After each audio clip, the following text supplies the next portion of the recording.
if the question is, have we achieved the dream, the answer is absolutely not. No.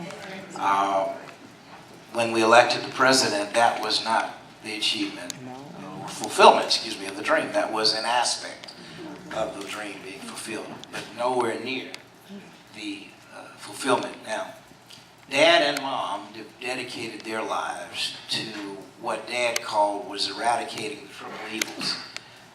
Those triple evils were manifested by the words eradicating our nation of poverty, racism, militarism, and violence.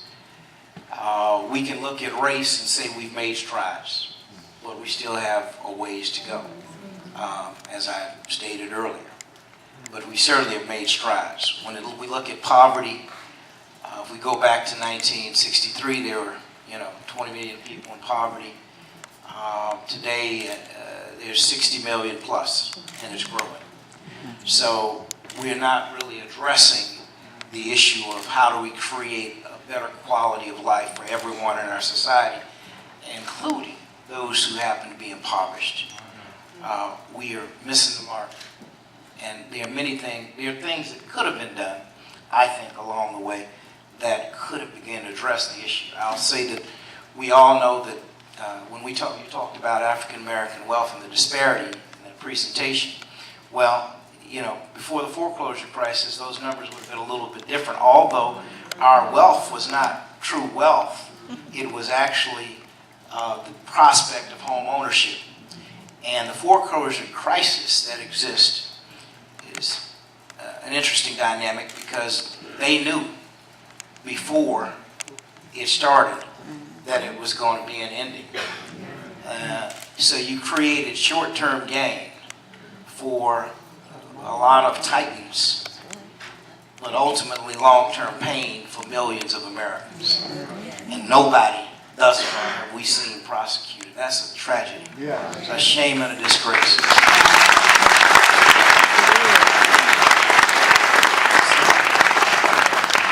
And so I'm a little troubled by that, but there's still something that we can address in a period of time, a responsible period of time. Now then we go to militarism and violence.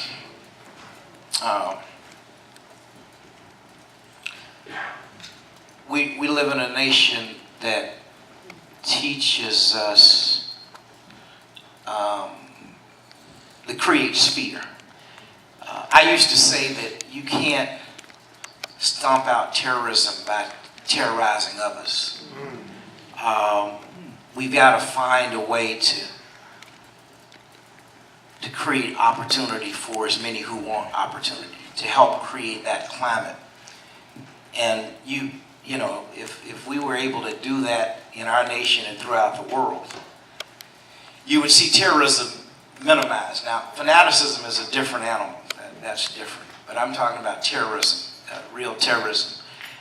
We're afraid of our shadows, and we go to the airports every day, and they've gotten us so afraid that we go through every day, take off more and more. It's really a shame. I mean, this is awful. And the interesting thing about it is we have a great system. But yet you all saw that kid got on the plane and flew out somewhere, flew to Vegas, excuse me. And so, obviously the system probably, we don't want to know what really is happening. I don't want to be a conspiracy theorist or anything, although I'm a very close friend of Dick Gregory's, but I'm not. Dick helped raise me, so I got a lot of respect for him. I'm only saying that, though, to say we created this climate of fear. And so we become obsessed with our guns as a nation. And, I just think it's kind of sad that you can't get some kind of regulation around assault weapons. I mean, why do we need assault weapons? I don't understand that at all. I mean, even if you say, well, you're a hunter, it's not even fair to the animal. It ain't fair. So I'm just saying, just some logic ought to prevail. And I learned as I was growing up, and it doesn't mean that that I'm not, sometimes we don't all have some level of fear. But we are purportedly one of the most religious nations on the planet. But yet, how does fear and God inhabit the same space?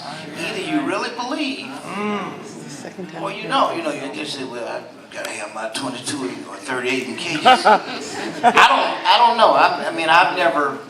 I'm not condemning anyone who chooses or feels they need that. I'm just saying that it's an interesting dynamic. Then, if you really want to talk about a solution, in our communities, our kids don't have opportunities. How do we treat our most precious resource, our children?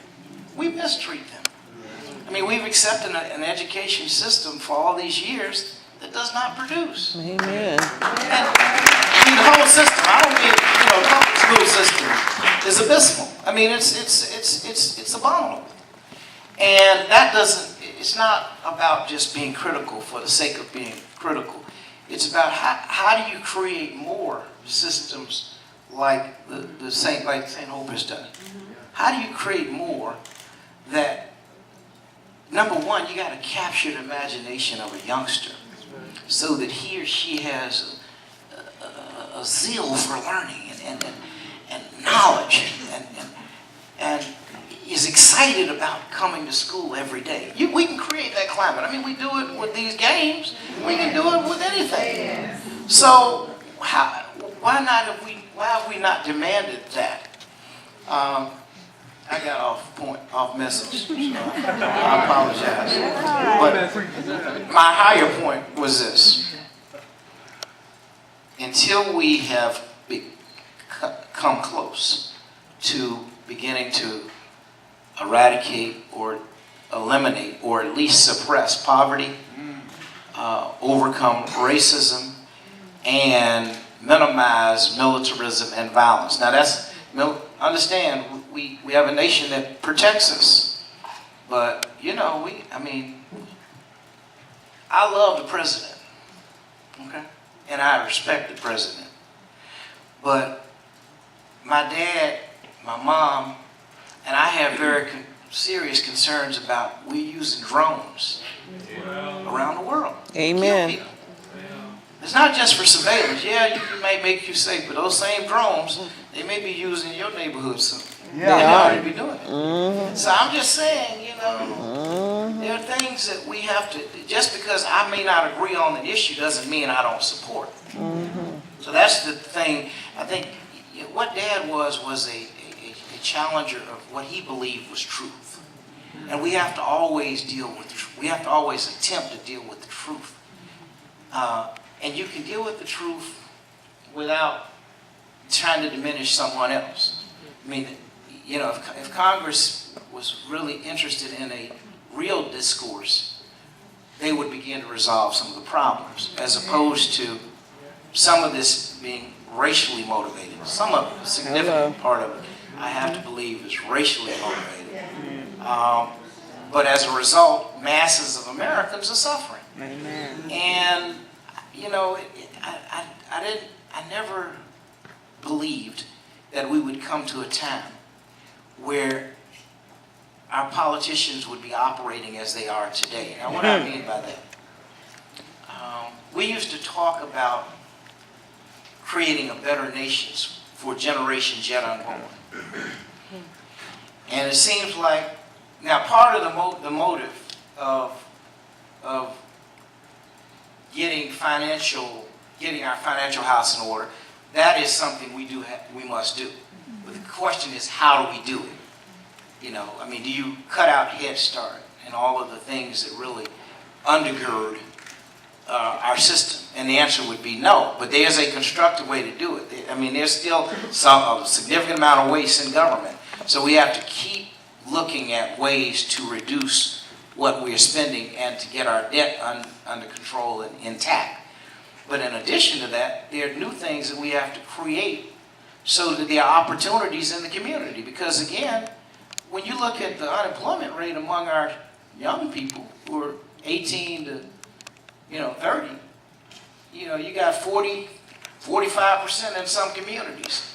And then you wonder, well, why are the kids doing the things they're doing? Because they don't feel like they have alternatives.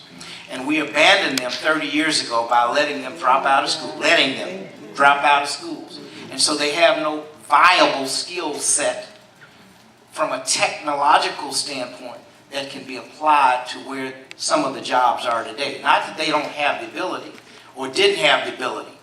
When we abandoned them, there was the opportunity. We should have never abandoned them. So we've got a whole crew of folk that we have to figure out a way to take care of. So let me ask you two